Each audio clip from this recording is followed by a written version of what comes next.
up, Realtors Toolbox? Today we're talking about credit.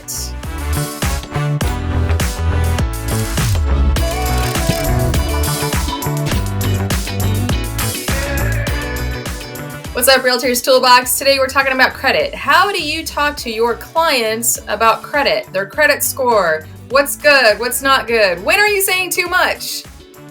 My name is Michelle Haas. I'm the Haas Hunter. This is Realtor Rich hanging out with us today. Yes, absolutely. This is Super one of my important. super important subject. And credit is so important. And I'd like to kind of start off by just saying this. The question typically that comes up for realtors is they're talking to someone at an open house or a friend, or they're at a barbecue, and they find out their friend's a realtor, and they're like, man, I really wish we could buy a house, but man, our credit's just messed up. We hear that a lot. People say, yeah, I just don't have the credit. I got to fix my credit or whatever. First thing I'll say that you want to address when that comes up is you want to say, it's funny that you say that. We hear it all the time, but what people think is messed up credit isn't usually as bad as what they think it is. And then if we can get a chance to see it, there's almost always a lot more hope than what everyone thought at the outset. And so let's talk about credit and dive in. Everyone always immediately wants to talk about credit scores. What are the credit scores? So certainly one of the most important things is to try and have as high of a credit score as you can, because this is going to translate into the lowest interest rates that are available from your lender. So higher credit scores shows financial responsibility. It eliminates risk. And so now your lender is happier to give you a lower interest rate and make that loan to you. So that's one of the big pieces of the puzzle is credit. Other things like assets and income and job history, those all are important as well. But credit is a gateway to so many things. And I'm going to repeat that again at the end. But so what about credit score? Let me give you a couple of just road markers along the way on scores. If someone has a credit score of 580 or less, and until you've actually seen the report or your lender has seen the report, you don't trust what anybody says about what their scores are. I've seen so many times people think their credit's bad because maybe they made the payments late. But there's a difference between paying late and paying a late fee and being 30 days late. You could be late every single month on the payment, right? It's due on the 5th, you pay it on the 10th, and you pay a $20 late fee every single month. That doesn't mean you were 30 days late. So it's not affecting your credit score. Certainly you're being penalized with a late fee, but it's not hurting your credit scores at all. And a lot of people don't understand how that works. And so their credit ends up being a lot better than what they think. Because the weird part about credit is, as ironic as it is that it's your credit and I think you should be able to see it anytime you want to, there's a little bit of difficulty and struggle that comes along with viewing your credit when companies pull your credit. And of course, we're going to chat about how do you get a copy of your credit report. And you can certainly go to, like annualcreditreport.com and get a copy of it every year for free from each of the bureaus. And you're going to want to do that because you're going to be in credit monitoring mode at all times. But let's chat about the type of credit report that's being pulled when you want to qualify for a mortgage. So your clients, as a realtor, you want to know this. Your clients are going to actually get a residential mortgage credit report pull that's going to happen. And the scoring models for a residential mortgage credit report are just a little bit different than what the consumer version of the credit report is. So while the scoring models are a little bit different, it doesn't mean that the scores are going to be drastically different. But there could be some differences that occur in the scores if someone's checking and monitoring their credit all the time and we pull a residential mortgage credit report, they may not match up. And that's not to be alarmed. It's just that the models are different because it's a mortgage credit report pull. The other thing that really affects scores from day to day is it depends a lot on what your balances are, when you made your payments, and when these creditors actually report to the credit bureaus, and they're all different. And we're going to chat about that in just a couple minutes. But there is a difference, so don't be alarmed if you're noticing a discrepancy in the scores between what you're told your score is by your lender versus what you're monitoring in your consumer credit scores. So now let's talk about, let's talk a little bit about what the lender does and why the credit score is so important. The thresholds. If you're 580 or below, typically that means that you've been in some sort of a struggle or not paying attention to your credit, and you've had late payments in your credit. So if you have a bunch of recent late payments in your credit, the lender's going to be concerned about your current ability to repay. So that could cause you to have to wait until you've been on time with your payments. In a lot of cases where we see that, you have to be on time for 12 months. So that doesn't mean if you had one late that you can't explain that and still qualify for a loan. But typically once we go sub 580, it usually means there's something going on. And so we're going to investigate and dig a little deeper and probably need some explanations. But if we're at 580 or above, there's usually things that we can recommend for you to get your credit scores raised up, or you can, your lender will recommend to your clients. So if you're, viewing this video as if you were the client, we're going to recommend to you that there's some things you can do. You can pay balances down. And so write letters of explanation, dispute discrepancies that are in your credit and get things removed. And we'll chat a little bit about that. But what about the balances? Let's talk about balances. Overall, you want to have about a 30% balance compared to what the limit is. So if the limit on your credit card is $1,000, you want to try to keep the usage. You're going to hear that term with credit. What is the percentage of usage? At 30% or less is going to give you the optimal situation for the credit scores, as each account will obviously influence the total score, separately. If you're at 30% or below of the limit, your usage is low, that makes your scores go up. So if your usage is high, like it's $1,000 limit and you're at 900, that's going to lower the scores a little bit. Now, even though you're making all your payments on time, it's just you've maxed out in the limit. And if you have a handful of accounts that way, these things are going to reflect in the score. Okay, what's going on that all the balances on all their accounts are almost maxed out? So keep in mind, you want to keep those balances down when you're getting ready to qualify for a mortgage. So, and it's interesting. I need to do like a commercial interruption right here on myself. And as a realtor, I need to tell you this. You want to understand this stuff, but the most valuable thing you can do when anybody wants to talk about their credit is you can tell them the credit almost always is never as bad as it seems. Now, it could be, but you don't tell them that. You say, it's almost never as bad as it seems. But you want to use this as a tool to get the ball rolling with them as a client. You want to start helping them. And the best thing you can do is push them over to the lender.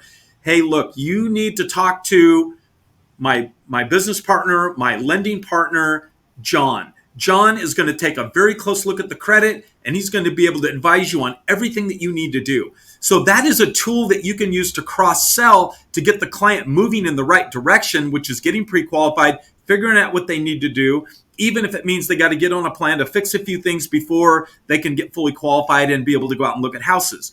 You want to sell your lender.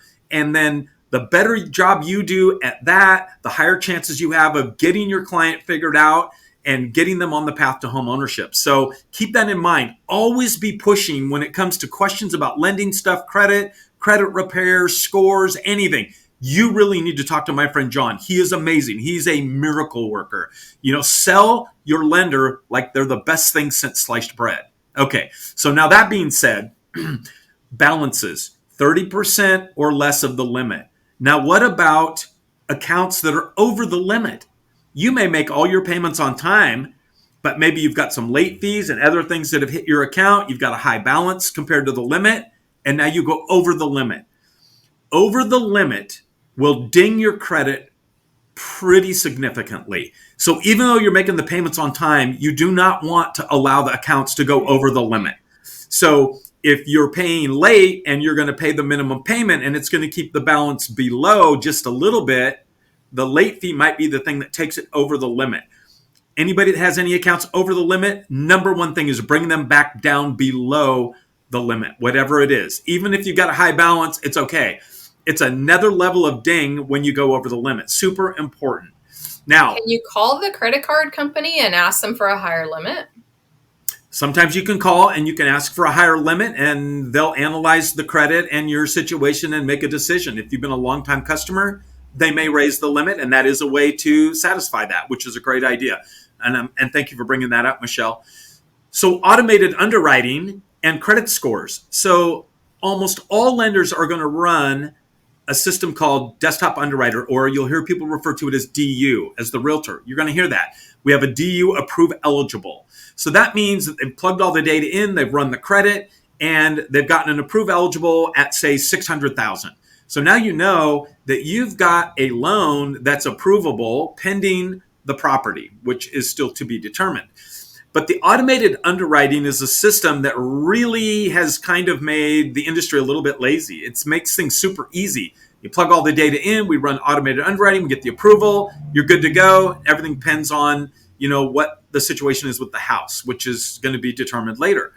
So the scores of whether you get an approval or not, a lot of it depends on the algorithms in these automated underwriting systems. So it's not just that you have a great score, it's a combination of what kind of reserves do you have. There's a whole slew of other variables that affect whether you get an approve eligible. Sometimes you could have a little bit lower score and still get an approve eligible if you have other compensating factors. So things in the credit matter, and the scores definitely affect the loan and they affect the interest rate. Now, jumping back over, we were covering over the limit. Now I want to chat about knowing when your creditors are going to report to the bureaus. So you're going to make your payments whenever you make them. But if you can, when you're managing this stuff and you're moving towards, your clients are moving towards qualifying for a mortgage, you want to make the payments usually a couple of days before they're going to report. Certainly, you obviously need to make them on time, but you want to call every one of your creditors and find out when do they actually report, because they will report on you on the same day every single month. So if someone makes the payment 2 days after they reported, and it's an account that they max out every month and then they pay it off every month, if the creditor reports and they do it 3 days before you pay it off, your credit is getting dinged when you're paying it off, but it's not reflecting in your credit score. So it's an improper representation of the balance and what your credit score should be. So it's really important when you're managing your credit, and you can advise clients, contact all your creditors, find out when they report. Now, if people have high balances and they're paying things down, this is another important thing to know. It's super important to keep track of accounts that have lots of history. You've had this account for 9 years. The depth of credit is also super important. A lot of people feel like, well, I'm going to pay these accounts off, I'm going to close them. No, definitely not. You do not want to close these accounts that have this depth of history. It's like gold to you. You got 100 months of reviewed credit history in an account. Pay it down, get it below the 30%. At the very most, pay it down to a balance of maybe 20 or 30 bucks, and then leave it alone. I mean, you establish credit by making payments and using credit every single month. So it doesn't hurt to have some balances and be making the payments every single month. So super important to keep that in mind. I would also say, if you have a credit card and you bring it to zero, pay attention if there's a yearly service fee or some kind of yearly fee, because you will have in your mind that, okay, it's zero, and then you're not going to check on it. And then that service fee is going to come. It's going to hit that credit card, and then you won't think to check on it, and then you don't pay it, and now you have a late fee. That's right. That's absolutely right. You do want to pay attention to that as well. Yeah, so if you're taking notes on this video, which I recommend you do, you're going to want to create a few bullet points on some of these things. So now I want to jump into and just talk a little bit about what alternative credit is. So now all of our lending friends out there are just going to love that we're talking about alternative credit. So what is alternative credit? You have no credit, but you do make your utility bills on time every month. You pay your insurance on time every month, and you have for years. Alternative credit is getting letters from these service providers that don't report on your credit report. Now, why don't they report? A lot of people think those things are on their credit. Well, they can show up as a collection if someone completely bails on the bill and just doesn't pay it. But these things don't get reported because these service providers don't need to leverage you through a credit report. If you don't pay your insurance, they just cancel you and now you're not protected. If you don't pay your cell phone bill, they shut you off and you can't talk to your friends and family. And the same thing with water, garbage, you name it, right? Anything, your electricity and gas. If you don't pay the bills, they don't provide the service, right? So they're not worried about putting something on your credit. But if you do pay those things on time, you can very often get letters stating that you've made payments on time for the last 5 years. And that can be used as alternative credit in a situation where maybe you're trying to qualify someone for an FHA loan. They can use alternative credit and do what's called a manual underwrite. So if you got a really tough customer and you're really just trying to help them figure it all out, mention alternative credit and manual underwrites to your loan person, and they will probably do a little bit of research to see what they can pull off. And everything used to be manually underwritten, and we used to document things a lot more heavily, in this type of a manner. But everyone's gotten away from it because the automated systems make it so much easier. So that's what alternative credit is. Now, annualcreditreport.com. It's a place that you can go so that you can get a free copy of your report and see what's on there. There are also monitoring services that are being offered through banks and all kinds of different outlets. Get set up so that you can monitor your credit at all times. You need to definitely know what's going on there. I think it's a great idea to get the free credit report every year. All the bureaus are required to provide a free copy of your report every year. You want to know what's going on in your credit at all times. Okay, now this is kind of a little separate subject that I want to jump to. Co-signing, being a co-signer. If anyone ever talks to you as a realtor, they're thinking about co-signing and they may be a potential client of yours. Well, everybody's a potential client. If it's at all possible to not be a co-signer, I recommend not being a co-signer. If you have a really responsible party and you co-sign for their car loan, as long as they can prove that they've made the payment every single month for a year, which usually requires 12 months of canceled checks showing they made the payment, then that can be removed from your debt consideration in calculating how much loan you're going to be able to qualify for. So co-signing can be very dangerous. I have a very good friend of mine. She co-signed on a car loan for her boyfriend. They split up and aren't spending any time together anymore. In fact, they both have moved on to other people. But because she is on the loan and he doesn't make the payments on time, her credit is dinged every single month because of his lateness. He's gone 30 days, 60 days late. So co-signing is a serious consideration. No matter how much you care about a person, it's about financial responsibility and whether they're going to make those payments on time, because as soon as they don't make the payment on time, it hits their credit and it hits yours, even though you were being a nice person. So it's going to hurt you. So you really need to consider that carefully before you sign on to something like that. And she probably qualifies for less just because her name is on another loan. Yeah. And it shows that that debt is hers also. That's right. Yeah. And because he's making late payments, it's lowering both of their credit scores. So it's stopping her ability to qualify. So at some point, that thing needs to be paid off. The lenders, like for car loans, and if you're a cosigner, they don't just let you off. They aren't going to let you off. Somebody would have to qualify fully for the car loan in order to get you off of it. And that's why the lender for a car loan, for example, has you as a cosigner. That's what makes it affordable, and they have you on the hook. And that's the whole idea. So you need to protect yourself in that situation. You may feel like you're doing a really nice thing for somebody, but boy, it can come back to bite you and hurt you if you're trying to do something and they're not able to make the payments. It kind of falls to you to make the payments, and you don't want to make the payment for their car, especially if it's not, like your direct immediate family, son, daughter, or spouse. And even in those situations, you want to manage your credit carefully.